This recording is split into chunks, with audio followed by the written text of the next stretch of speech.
Queen Zara, I shall grant your wish. But remember this, your son shall be born of water, and water shall claim him when time comes. Keep your promise or suffer the consequences.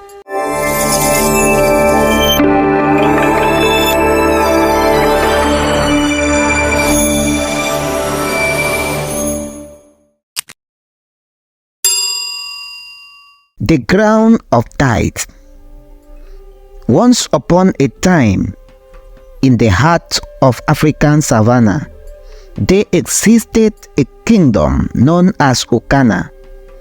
Its fertile lands stretched from the rolling of hills to the shimmering coastline, and its people strive under the benevolence of King Odion and Queen Sarah. Queen Sarah was not just a ruler.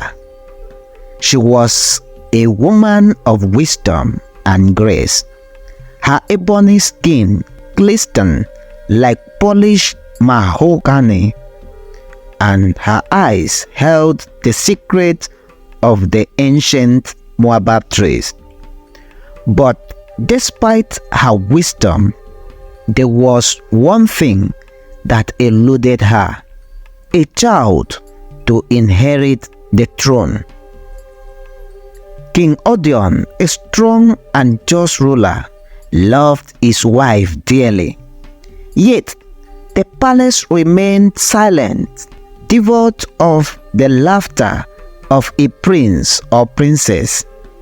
The people whispered that the gods had cursed the royal couple, for their love was as deep as the ocean, yet as barren as the desert.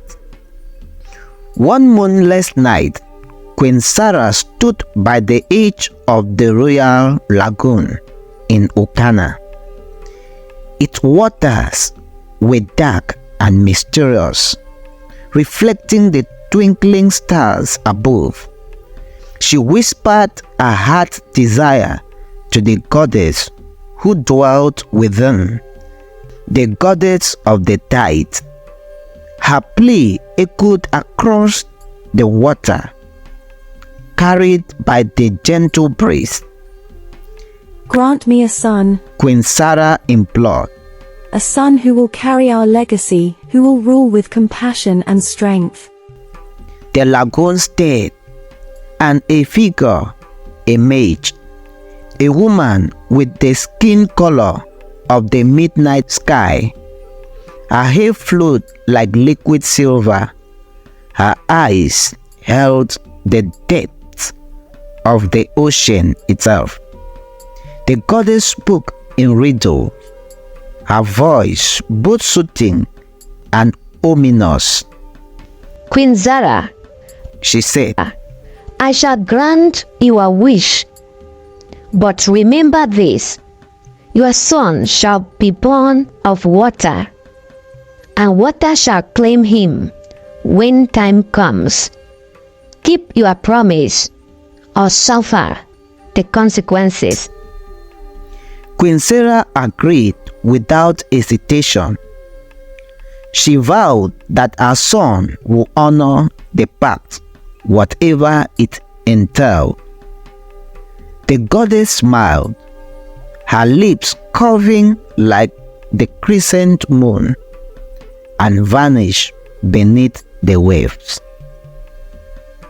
9 months later, the kingdom rejoiced as Queen Sarah gave birth to a son, a prince named Mfam.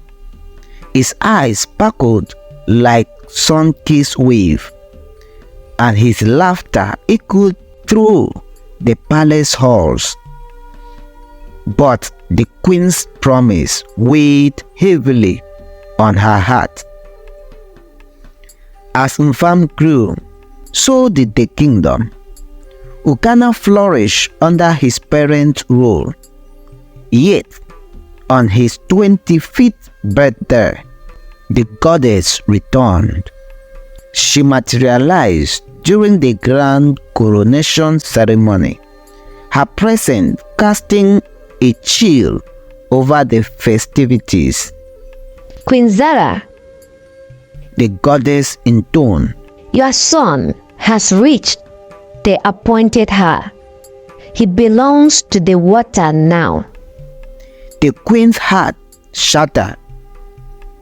She had forgotten the promise, the one she made in desperation all those years ago. Mfam, unaware of his fate, stood before the ground, resplendent in his royal robes. The lagoon surged, and Mfam was swept away. The water enveloped him, pulling him into its depth.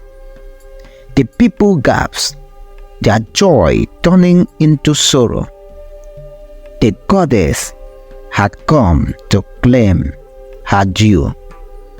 But as the waves settled, something miraculous happened. Mfam emerged, not as a man, but as a creature of both land and sea. His legs transformed into a swimming tail, and his eyes held the ancient wisdom of the goddess. I am the bridge between worlds. Mfam declared, I shall protect Ukana from both land and water. and so Mfam became the guardian of the kingdom. He swam with dolphins, walked among villagers, and whispered forgotten secrets to the winds. The hidden truth spilled forth.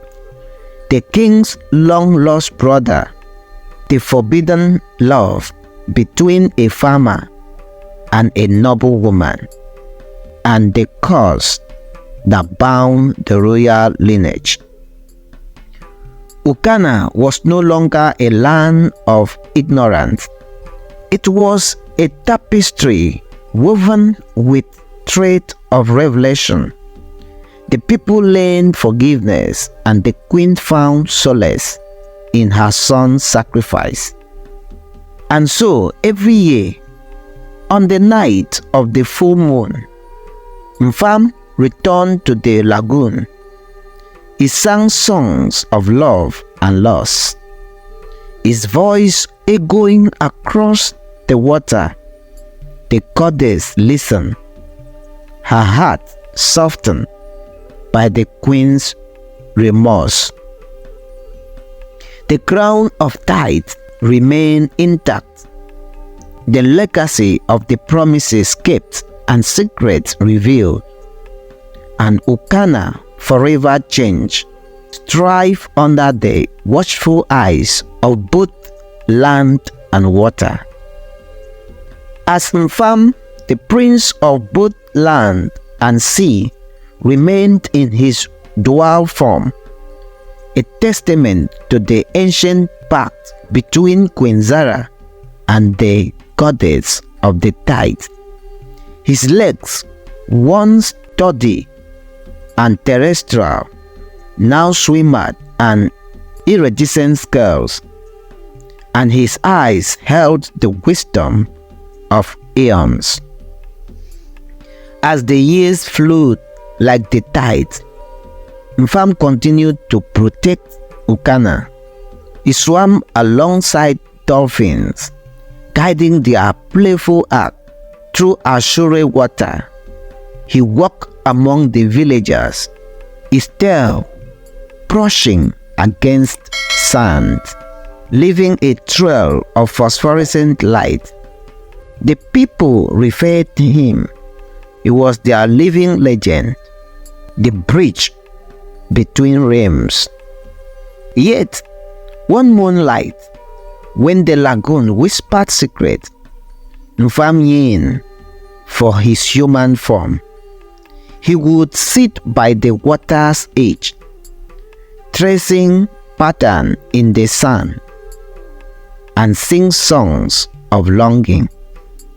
The goddess listened, her heart softened by the queen's remorse. But the promise held firm.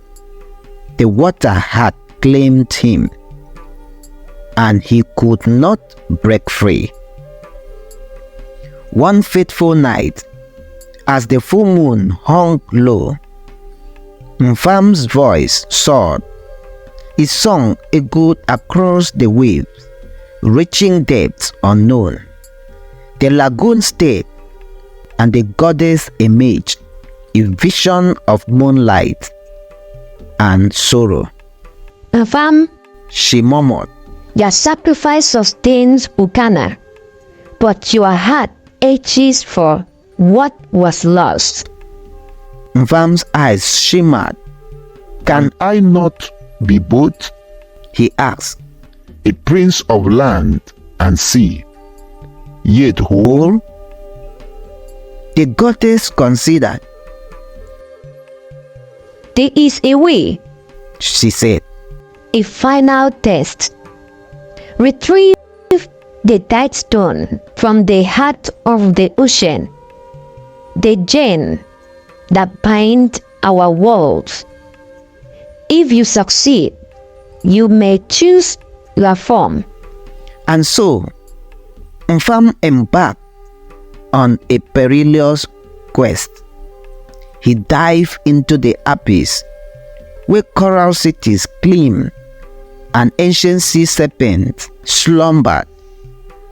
The tide stone awaited, a pushing jaw of aquamarine, cradled by the sea's breath. Mfam's human memories guided him. The scent of mangoes, the warmth of sun-kissed sands. He reached for the tide stone, and it responded, recognizing his duality. But as he surfaced, the wave roared, a tempest of choice. Choose, the goddess whispered, land or sea. Mfam hesitated. The kingdom awaited his decision, the crown or the depths. He closed his eyes, feeling the current merge within him, and then, with a surge of resolve, he shattered the tide stone. The waters trembled, and Mfam transformed. His tail split into legs, and his scales dissolved. He stood on the shore, human once more, but with a twist.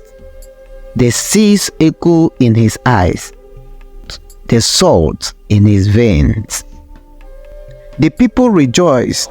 Mfam's coronation as the true crown prince was a celebration of unity. He ruled with compassion, bridging the gap between lands and sea.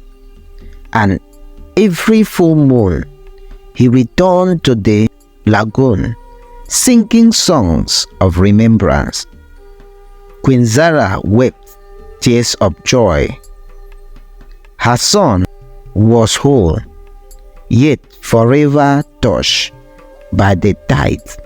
And so, in the annals of Ukana, they inscribe a new legend, the tale of Mfam, the crown of tide. And there, my dear, lies the heart of our story, a choice made, a promise kept, and a prince who defies the current to become more than royalty. He became a symphony of waves and dreams. Note, the legend persists even when the tides erase footprints from the shore. Mfam's legacy endures whispered by the wind, and each in the coral reefs.